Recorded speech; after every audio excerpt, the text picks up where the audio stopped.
ভারতের তথ্য প্রযুক্তি মন্ত্রক এবার বড় পদক্ষেপ নিচ্ছে এআই জেনারেটেড বা কৃত্রিমভাবে তৈরি কন্টেন্ট নিয়ে।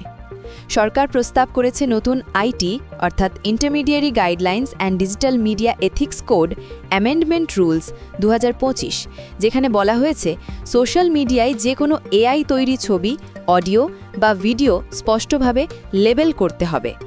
এই নিয়ম মূলত ডিপ ফেক, ভুয়ো খবর এবং বিভ্রান্তিকর তথ্য রুখতে আনা হচ্ছে। তথ্য প্রযুক্তি মন্ত্রক বলেছে, এমন ভুয়ো বা এআই কন্টেন্ট মানুষের ভাবমূর্তি নষ্ট করতে পারে, নির্বাচন প্রভাবিত করতে পারে, এমনকি আর্থিক প্রতারণার পথও খুলে যেতে পারে।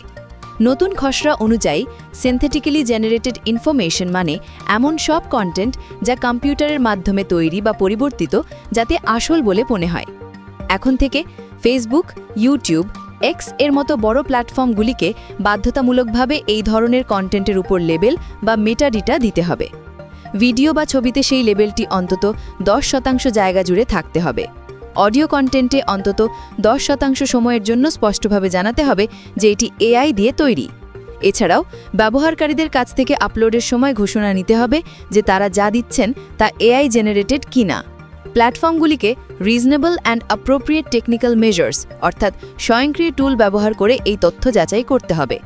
যদি কোনো প্ল্যাটফর্ম ইচ্ছাকৃতভাবে এমন কন্টেন্ট ছড়াতে দেয় বা চিহ্নিত না করে, তাহলে তা আইনি লঙ্ঘন বলে গণ্য হবে। সরকার এখন জনগণ ও সংস্থাগুলির কাছ থেকে মতামত চাচ্ছে।